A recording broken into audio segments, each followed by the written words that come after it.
Ertuğrul Gazi'nin ocağındayım. İçimi kutlu bir heyecan sardı. Tarihin bir ulu kubbesindeyim. Tarihte şuurda bir cihan verdi. Evet, bugün Türk milletinin değerlerinin harman olduğu, Anadolu topraklarına Türk İslam mührünün ilmek ilmek dokunmaya başlandığı bir coğrafyada, bir beldedeyiz. Bilecik Söğüt'te 738. Ertuğrul Gazi'yi anma ve yörük toyundayız. Bizim toylarımız sadece oynamayla, çalmayla geçmez. Bizim toylarımızda Türk milletinin geleceğiyle ilgili kararlar verilir. Toplumun uluları, ileri gelenleri Türk milletinin değerleriyle ilgili hasbihaller yaparlar ve buradan dünyaya mesajlar verirler.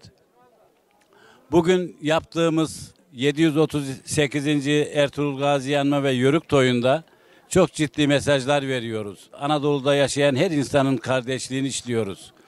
Rengi, kimliği ne olursa olsun, dili ne olursa olsun bu toprakların kardeşliğini konuşuyoruz. Ve bundan sonra da nasıl kardeşçe yaşayabiliriz bugüne kadar yaşadığımız gibi bunların üzerinde fikirler beyan ediyoruz, fikir teatilerinde bulunuyoruz. 738. Ertuğrul Gazi Anma ve Yörük Toyu bu sene daha bir coşkulu geçiyor. Katılım gayet yüksek.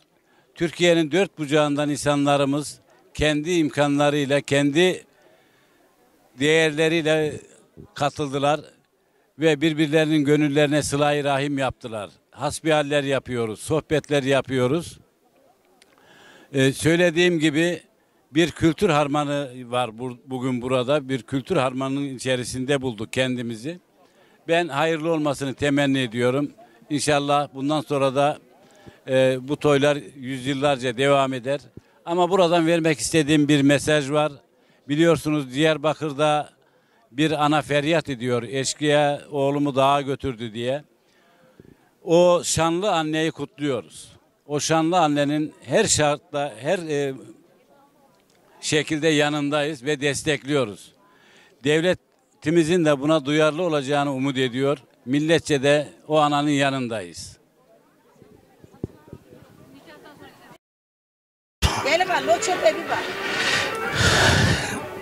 Evet değerli Yörük Türkmen sevdalıları, Yörük TV'nin sahibi, Yörüklerin babası, seyyahı, araştırmacı, belgelerimizi düzenleyen, arkamızı toparlayan İsmail Akçay babamız bize mikrofon uzattı. Biz de bir iki kelime edeceğiz.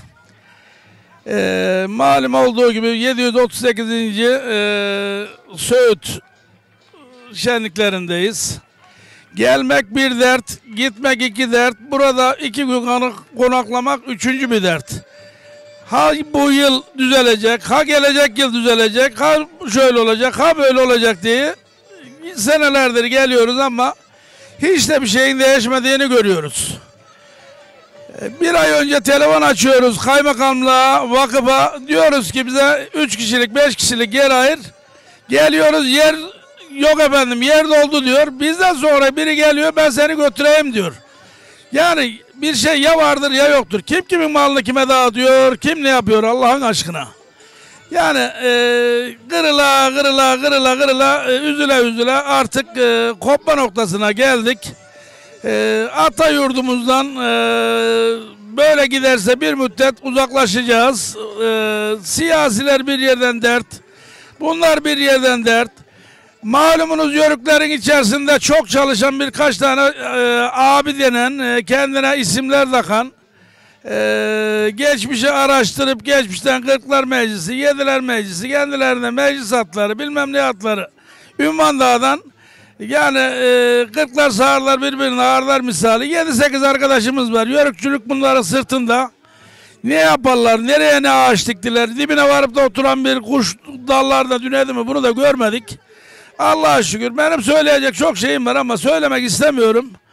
Buradan İsmail abimin kanalıyla tüm Yörük Türkmen sevdalılarına selamlarımı iletiyorum, saygılarımı iletiyorum. Gücümün yettiğince, ömrümün olduğunca dağda kekik, Daşta keklik öttüğü müddetçe Yörük Türkmen sevdasını yürütmeye çalışacağım. Malumunuz sözüm ona atlar eşekler topladım. İnsanları eğitemeyeceğim. Bundan sonra atlar eşeklerle uğraşacağım. Antalya Serik'teki 16 dönüm yer üzerindeki Endokrovya Müzemize ve kültür merkezimize tüm Yörükleri ve Yörük sevenleri davet ediyorum. Hepinize saygılar sunuyorum. Değerli dostlarım, sözlerime başlamadan önce bizi 5 yıldır buraya gönderen, biz evet 15-20 yıldır gelip gidiyoruz da 5 yıldır bizi buraya gönderen değerli başkanım, şu an Antalya Büyükşehir Belediye Başkanı Muhittin Böce'ye bize katkılarından dolayı, bu imkanı verdiğinden dolayı sonsuz teşekkürler ediyorum. Eski Serik Belediye Başkanım Ramazan Çalık da hep katkılarını bizden esirgemedi. Huzurlarınızda ona da teşekkür ediyorum. Malumunuz bazı arkadaşlar diyorlar ki işte belediyelerde şu olmam. Belediyeler kimseye bir şey vermiyor. Eğer kanarya severler belediyeden bir şey alıyorsa, çiçek severler, böcek severler alıyorsa, ben de Yörük Türkmen kültürünü dünyaya tanıtıyorum. Kültürü var, kaybolmuş bir milletin varlığı düşünülemez. 16 devlet kurduk, 16 devlet yıktık. Bu kültür olduğu müddetçe daha ne devletler kurarız. İnşallah son devletimiz olur bu. Buradan herkese çok teşekkür ediyorum, saygılar sunuyorum. Evet sevgili seyirciler, şu anda Kızıkboyu çadırındayız. Kızıkboyu Dernekler Birliği Türkiye geneli kurulmuş bir federasyon. Federasyonumuzun kurucu dernekleri Gaziantep Mihmatlı Yörük Türkmenleri Derneği. O derneğin başkanlığını ben yürütüyorum. İkinci derneğimiz Bursa Tarihi Kızıkköyleri Derneği. Yanımızda hemen İzzet Güngör. Üçüncü derneğimiz Bolu Seben Kızıkköy Derneği. İsmail Tokuşoğlu burada kendileri. Dördüncü derneğimiz ise Kızılcamam Kızıkköy Derneği. O ise şu anda hasta ve hastanede olduğu için gelemedi. Beşinci dernek olarak Gaziantep Kızık Pekmezci Köyleri Derneği'ni temsilen başkan vekil olarak yine buradayım. Bu arada bizim Türkiye geneli 14-15 civarında derneğimiz var. Bunların da büyük çoğunluğu bizimle ortak hareket ediyorlar, çalışıyorlar ve ortak iletişim halindeyiz. Bu arada bizim oradan bir tane dergi uzatabilirsek, dergi şeyin içinde. Türkiye geneli bizim Kızıkboyu Dernekler Birliği olarak resmi yayın organımız olarak dergimiz vardır. Aynı zamanda Kızıkboyu Cilt 1, Kızıkboyu Cilt 2 kitaplarımız şöyle de gördüğünüz gibi Kızıkboyu Cilt 1, Kızıkboyu Cilt 2 kitaplarımız var. Cilt 3 kitabına da çalışıyoruz. İnşallah 2020 yılının sonuna doğru da yaşarsak onu çıkaracağız. Niye buradayız? Kızıkboyu olarak biz buradaki toya katıldık. Bu toyun anlamı nedir? Burada yaklaşık 740 yıla yakın bir süredir, 738. olması gerekir. Ertuğrul Gazi ne yaparmış? Kayı boyu olarak yaylaklarda yazın dönemini geçirdikten sonra otlarının ve verimli bir havada sürülerini iyice besledikten sonra kışlığa iniyor. Kışlığa inince de Eylül'ün ilk haftalarında toy veriyor. Yani aş ikram ediyor kendi boyunun mensuplarına. Fakat bu arada çevredeki boy beylerini ve o boyun ileri gelen bir yönetici kesimini kendi toyuna davet ediyor ve otağında onları karşılıyor. Onlarla kendisi pilav yerken, yani aş yerken, onlara aş ikram ederken kayı boyu mensuplarına da bütün fertlerine de yetecek kadar davarlar, koyunlar keserek etli pilav, etli bulgur pilavı, yani etli aş ikram ediyor. Bu da artık daha sonra gelenek haline gelmiştir. Biz de Kızıkboyu olarak esasında kayı boyunun toyu olan bu toya Kızıkboyu olarak katılıyoruz. Boy sıfatıyla katılan tek boyuz. Türkiye'de aynı zamanda örgütlü bir tek boy olarak buradayız. Hem federasyonumuz var, dernekler birliğimiz, hem dergimiz var, hem kitaplarımız var, hem sanalda hem gerçekte Türkiye geneli %80-90 oranında haberleşmemiz mevcuttur. Biz de yıllık olarak gelip bu toya katılıyoruz. Ancak bizim de kendi toyumuz var. Her yıl Temmuz ayının ilk pazar günü Bolu Kızık Yaylası'nda, yani Seben ile şey arasında değil mi? Narlıhan arasında mı? Seben ile doğru. Seben ile Bolu arasında Kızık Yaylası'nda, Kızık Köyü'nün yaylasında Köprübaşı Bayramı, Taş Bayram denen bayramımız bizim Kızık toyumuzdur. 600 yıldır orada devam eden Kızık Yayla Bayramı'nı biz olarak şu anda federasyon olarak sahiplendik. Aş ikramıyla biz de toplantımızı ekledik. Bunu toya dönüştürdük. Bizim Türkiye geneli Kızık boyu toyumuzda vardır artık. Bunu şu anda 2000 yılından beri katılıyoruz. 2010 yılından beri Türkiye'nin değişik illerinden insanlar katılıyor. Son 2-3 yıldır da bunu toya çevirdik ve güzel bir şekilde devam ettiriyoruz. Şimdi yanımızda kim var? Biz Kızık Boyu Dernekler Birliği yazıyor. Burada dernekler yazıyor ama dolu muyuz? Yanımızda Bilecik İl Beyimiz. Biz aynı zamanda boy olarak da teşkilatlanmamızı tarihten esinlenerek günümüze de uyarlayarak teşkilatlanmamızı şu şekilde yaptık. Bir boy beyi var. Boy Bey şu anda federasyon başkanı, Kızık Boyu Dernekleri Federasyon Başkanı, kurucu başkanı sıfatıyla oy birliğiyle toyda, kurultayda şahsıma verdiler. Kendilerine teşekkür ediyoruz. İlleri temsilen bulunan kişilere de il beyi dedik. Bir ilde birden fazla Kızık Köyü olabiliyor. Bu birden fazla Kızık Köyü'nün olduğu yerde 2 tane dernek olabiliyor. Örnek Sinop'ta 2 tane köy var. Büyük Kızık Köyü, Küçük Kızık Köyü ve dernekleri de var. Onların da üzerinde yetkili olan bir kişi var bizim için. Buna da il bey diyoruz. Sinop il beyimiz Mehmet Yavuz Bey buradalar. Bilecik il beyimiz Fikret Ayhan Hitit Beyler buradalar. Nevşehir il beyimiz Yavuz Selim Taş buradalar. Aynı zamanda dernek başkanımız olmakla birlikte Bursa il beyimiz İzzet Günger buradalar. Şu an Afyon il beyimiz Fahri Kartal Bey buradalar. Başka bunun dışında derneklerimizin yönetimlerinde ve derneklerimizin yönetiminde olup olmayan, üyesi olan, katkıda bulunanlardan işte Bolu'dan Celalettin Bey, işte Bolu Kızık Dernek Başkanımız az önce söyledik İsmail Tokuşoğlu Bey, yine emekli öğretmen olup derneğimizin üyesi Bolu'da Kızık Derneği'nin Yaşar Kayrancıoğlu Bey, işte orada Bolu Kızıklarından Osman Kayış Bey buradalar. Şu an diğerleri de kendilerini tanıtacaklar. İsmini söyleyemediklerimizde benim söyleyemediklerim tanıtı. Burada var, yine Nevşehir'den Altekin var. Biz her yıl buraya ben kendim 2000 yılından beri buraya katılıyorum. Fakat biz 2 yıldır burada çadır aldık. Çünkü dernekler olarak altyapı hazırlandı. Federasyonumuz kuruldu. Komşu illerimizi başta Bursa olmak üzere komşu illerimizi buraya, sonra Bolu olmak üzere buraya, Kütahya gelecekler bu akşam ve yarın sabah parça parça.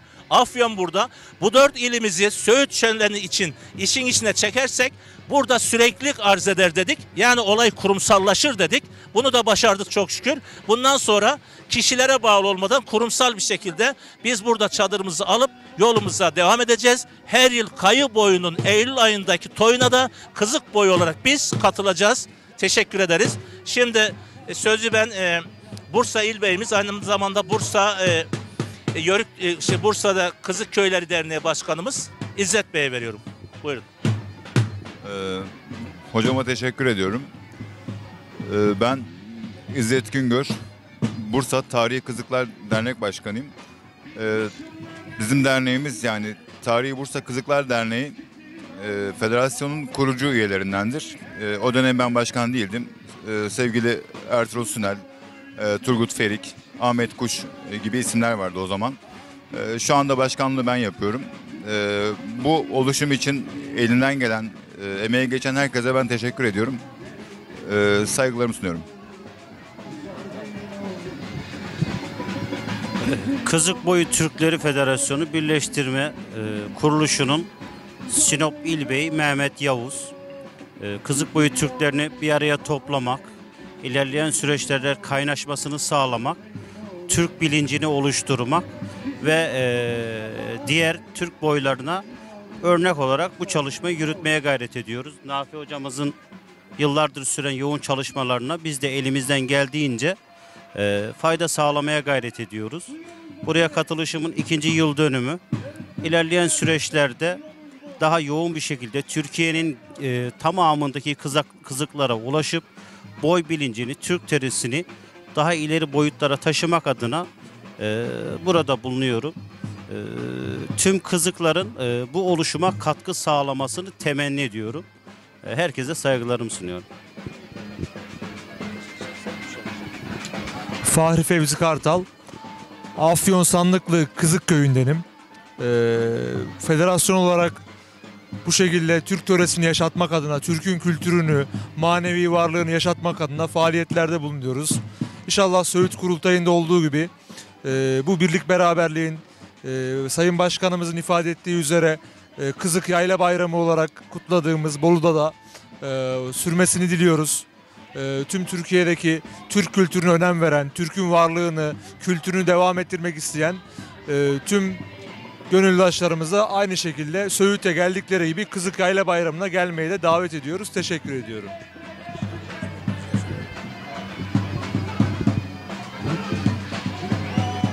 Teşekkür ederim. Ben İsmail Tokuşoğlu, Kızık Yardımlaşma Dernek Başkanıyım. Buraya 2 senedir biz de geliyoruz. İşte Ertuğrul Gazi Anma kutlamalarına. Bir de bizim yaylada toyumuzu yaptığımız zaman Temmuz'un ilk haftasında geleneksel yayla bayramımız, Kızık Yayla Bayramı meşhurdur. 600 seneden beri yapılmaktadır. Orada da toyumuzu yapıyoruz. Gelen arkadaşlara, burada kalan arkadaşlar, tüm arkadaşlara teşekkür ederim. Yavuz sen de. İsmim Yavuz Selim Taş. Nevşehir Mamatlar Köyü'ndenim. Kızıkboyu'nun Mamatlar Oymağı'ndan Nevşehir İl Beyiyim. Böyle bir faaliyetin içinde bulunmaktan mutluyum. Diğer il beylerim ve federasyon başkanım bu konuda anlatacakları anlattılar. Verilen görevleri yerine getirmeye çalışıyoruz. Türk bilincini yaşatmaya çalışıyoruz. Teşekkür ederim. Ben kendi başkanı oldum. Gaziantep Mihmatlı Hacı Ömerler Yörük Türkmenleri Derneği, Hacı Ömerler Oymağı Derneği ile ilgili bir şey söylemedim. Onun başkanı sıfatıyla da birkaç bir şey söyleyeyim. 08.08.2008'de kuruldu derneğimiz. Oymak çok dağıldığı, büyüdüğü için birbirlerini tanımıyorlardı artık. Bu derneği kurduktan sonra hemen beklemedik. Türkiye geneli Mihmatlı, Faruk Sümer'in kitabında geçen Mihmatlı ifadesiyle, halk arasında Mahmatlı ifadesiyle geçen, ben de Türkçe olarak karşılığını buldum Budunlu diye. 2009 yılından bu yana oymak bazında kurultayımıza başladık. 2010 yılda Türkiye geneli Kızıkboyu kurultayıyla birleştirdik bunu. Oymak kurultayını Kızıkboyu kurultayının altında yaptık. 2011'inde ise Türkiye genel Milli Kültür Dernekleri kurultayını başlattık. Her yıl yeni bir kurultay sıfatıyla ve genişleterek Türkiye geneline yaydık. Şu anda Türkiye genelinde Yörük Türkmen başkanların derneklerinin cumartesi etkinliklerine karışılmamasının kararı 2013'te Gaziantep Şehit Kamil Karaüssuflu köyündeki Memikye köy odasında alınan birinci maddeye koyduğumuz Söğüt başlığının üzerine burada cumartesi bize protokol, politikacılar, güvenlik sebebiyle emniyet ve benzeri kurum ve kuruluşlar karışmıyorlar. Onun kararı orada alındı. Sadece bu kararla bile 11 yıldaki bir maddelik başarımız bile Türkiye'ye imza attığımızın delilidir. Bunun gibi Türkiye genelinde imza attığımız çok kurallar, çok etkinlikler ve çok güzel faaliyetler vardır. Teşekkür ediyoruz. Konuşmak isteyen, görüşmek isteyen arkadaşlarımız varsa, bu arada konuklarımız var. Allah nasip ederse Neşet Ertaş'ımızın yaşayan sesi haline gelen Volkan kardeşimiz gelmişler. Türkiye geneli şair Ispartalı Nail Kaşıkara buradalar ve sağlıkçı konuklarımız buradalar. Hanımlar da arkadaşlar, biz aynı zamanda hanımlar da her yıl artık katılıyorlar etkinliklerimize. Hepsine teşekkür ediyoruz. Size de teşekkür ediyoruz İsmail Akçay Bey. Hiçbir zaman bizi ihmal etmiyorsunuz. Sağ olun, var olun. Görüşmek dileğiyle.